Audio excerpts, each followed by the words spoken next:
ಚಿತ್ರದುರ್ಗದ ರೇಣುಕಾಸ್ವಾಮಿ ಕೊಲೆ ಪ್ರಕರಣದಲ್ಲಿ ಜೈಲು ಪಾಲಾಗಿದ್ದ ದರ್ಶನ್ಗೆ ಬಿಗ್ ರಿಲೀಫ್ ಸಿಕ್ಕಿದೆ.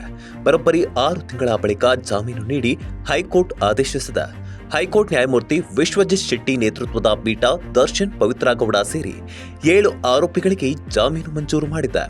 6ನೇ ಆರೋಪಿ ಜಗದೀಶ್, 7ನೇ ಆರೋಪಿ ಅನುಕುಮಾರ್, 14ನೇ ಆರೋಪಿ ಪ್ರದೋಷ್, 11ನೇ ಆರೋಪಿ ನಾಗರಾಜ್, 12ನೇ ಆರೋಪಿ ಲಕ್ಷ್ಮಣ್ಗೆ ಬೇಲ್ ಸಿಕ್ಕಿದೆ. ಸದ್ಯ ಮಧ್ಯಂತರ ಜಾಮೀನು ಮೇಲಿರುವ ದರ್ಶನ್ಗೆ ಗುಡ್ ನ್ಯೂಸ್ ಸಿಕ್ಕಿದ್ದು ದಾಸನ ಅಭಿಮಾನಿಗಳು ಫುಲ್ ಖುಷಿಯಾಗಿದ್ದಾರೆ. ದರ್ಶನ್ಗೆ ಕೊನೆಗೂ ಸಿಕ್ತು ಗುಡ್ ನ್ಯೂಸ್. ಬೇಲ್ ಸಿಗುತ್ತೆ ಅಂತ ಕಾತರದಿಂದ ಕಾಯ್ತಿದ್ದ ನಟ ದರ್ಶನ್ಗೆ ಕೊನೆಗೂ ಗುಡ್ ನ್ಯೂಸ್ ಸಿಕ್ಕಿದೆ. ದರ್ಶನ್ಗೆ ಬೆನ್ನು ನೋವು ಹಿನ್ನೆಲೆಯಲ್ಲಿ ಆಪರೇಷನ್ ಮಾಡಿಸಿಕೊಳ್ಳಲು ಹೈಕೋರ್ಟ್ ಅನುಮತಿ ನೀಡಿದೆ. 1.5 ತಿಂಗಳ ಹಿಂದೆ ಹೈಕೋರ್ಟ್ ದರ್ಶನ್ಗೆ ಬೆನ್ನು ನೋವು ಸರ್ಜರಿಗೆ ಅವಕಾಶ ನೀಡಿ ಮಧ್ಯಂತರ ಜಾಮೀನು ನೀಡಿ ಆದೇಶ ನೀಡಿತ್ತು. ಡಿಸೆಂಬರ್ 11ರಂದು ನಟ ದರ್ಶನ್ಗೆ ಆಪರೇಷನ್ ಮಾಡಲಾಗುತ್ತೆ ಅಂತ ವಕೀಲರು ಕೋರ್ಟ್ಗೆ ತಿಳಿಸಿದ್ರು. ಆದರೆ ಡಿಸೆಂಬರ್ 11ರಂದು ದರ್ಶನ್ಗೆ ಆಪರೇಷನ್ ಮಾಡಿಲ್ಲ ಎನ್ನುವ ಸುದ್ದಿ ಹೊರಬಿದ್ದಿದೆ. ಸರ್ಜರಿ ಮಾಡಿಸಿಕೊಳ್ಳದಿದ್ರೆ ದರ್ಶನ್ಗೆ ಸ್ಟ್ರೋಕ್ ಆಗುವ ಸಾಧ್ಯತೆ ಇದೆ ಎಂದು ವಕೀಲರು ಹೇಳಿದ್ರು. ಆದರೆ ದರ್ಶನ್ ಆಸ್ಪತ್ರೆ ಸೇರಿ 45 ದಿನ ಕಳೆದು ಹೋದ್ರೂ ಸರ್ಜರಿ ಮಾಡಿಲ್ಲ ಯಾಕೆ ಎನ್ನುವ ಪ್ರಶ್ನೆ ಮೂಡಿದೆ.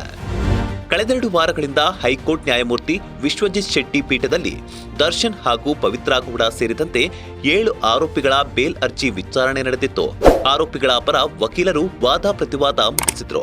ವಾದ ಪ್ರತಿವಾದ ಆಲಿಸಿದ್ದ ನ್ಯಾಯಾಧೀಶರು ತೀರ್ಪು ಕಾಯ್ದಿರಿಸಿದ್ರು.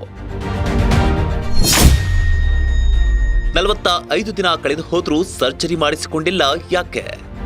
ಡಿಸೆಂಬರ್ 11ರಂದು ನಟ ದರ್ಶನ್ಗೆ ಆಪರೇಷನ್ ಮಾಡಲಾಗುತ್ತೆ ಅಂತ ವಕೀಲರು ಕೋರ್ಟ್ಗೆ ತಿಳಿಸಿದ್ರು. ಆದ್ರೂ ಆ ದಿನ ದರ್ಶನ್ಗೆ ಆಪರೇಷನ್ ಮಾಡಿಲ್ಲ. ಸರ್ಜರಿ ಮಾಡಿಸಿಕೊಳ್ಳದಿದ್ರೆ ದರ್ಶನ್ಗೆ ಸ್ಟ್ರೋಕ್ ಆಗುವ ಸಾಧ್ಯತೆ ಇದೆ ಅಂತ ವಕೀಲರು ಹೇಳಿದ್ರು. ಆದ್ರೆ ದರ್ಶನ್ ಆಸ್ಪತ್ರೆ ಸೇರಿ 45 ದಿನ ಕಳೆದು ಹೋದ್ರೂ ಸರ್ಜರಿ ಮಾಡಿಲ್ಲ ಯಾಕೆ ಅನ್ನೋ ಪ್ರಶ್ನೆ ಮೂಡಿದೆ. ಸದ್ಯ ದರ್ಶನ್ಗೆ ಹೈಕೋರ್ಟ್ ಗುಡ್ ನ್ಯೂಸ್ ಕೊಟ್ಟಿದೆ. ಈಗಾಗಲೇ 45 ದಿನ ಕಳೆದ್ರು ದರ್ಶನ್ ಸರ್ಜರಿ ಮಾಡಿಸಿಕೊಂಡಿಲ್ಲ. ಇನ್ಮುಂದೇನಾದ್ರೂ ಸರ್ಜರಿ ಮಾಡಿಸ್ತಾರಾ ಅನ್ನೋದನ್ನ ಕಾದ್ ನೋಡ್ಬೇಕಾಗಿದೆ. Bureau report, Boss TV Kannada. Latest ಹಾಗೂ ಇಂಟ್ರೆಸ್ಟಿಂಗ್ ಸುದ್ದಿಗಳಿಗಾಗಿ ಬಾಸ್ ಟಿವಿ ಕನ್ನಡ ಚಾನೆಲ್ನ ಸಬ್ಸ್ಕ್ರೈಬ್ ಮಾಡಿ. ಹಾಗೆಯೇ ಬೆಲ್ ಐಕಾನ್ ಪ್ರೆಸ್ ಮಾಡಿ. ಇದರ ಜೊತೆಗೆ ಫೇಸ್ಬುಕ್, ಇನ್ಸ್ಟಾಗ್ರಾಮ್, ಎಕ್ಸ್ ನಲ್ಲೂ ಮಿಸ್ ಮಾಡದೆ ಫಾಲೋ ಮಾಡಿ.